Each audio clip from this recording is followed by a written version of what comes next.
মাটির চুলায় রান্নার স্বাদ, গন্ধ একেবারেই অন্যরকম। আর সেই চুলা যদি ঠিকঠাক করে না রাখি তাহলে কেমন হয় বলেন? আর এদিকে চুলার মুখটা ভেঙে গিয়েছিল, তাই বৃহস্পতিবারে রাত্রে বসে বসে ঠিক করে নিচ্ছি। চুলার মুখটা এত বেশি ভেঙেছিল যার কারণে আমাকে ২ বার লেপাপোছা করতে হয়েছে। আমাকে তো সপ্তাহে ৫ দিন রান্নাবান্না করতে হয়, আর সেই গরম চুলা তো লেপাপোছা করলে সুন্দর হয় না।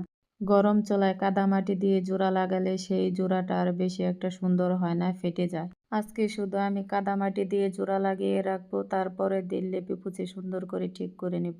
মাটির চুলা, মাটির ঘর যত বেশি লেপাপোছা করে রাখবেন তত বেশি সুন্দর দেখা যাবে। মুরব্বিরা বলে কাদামাটি তুমি যেভাবে লাগাতে চাইবে ঠিক সেইভাবে লাগবে। ঠিক তেমনি একটা শিশু বাচ্চাকে তুমি যা শেখাবে সে তাই শিখবে। আর তাই প্রতিটি বাবা মায়েরই উচিত তার সন্তানকে সুশিক্ষায় শিক্ষিত করা। অনেক অনেক ভালো থাকবেন সবাই।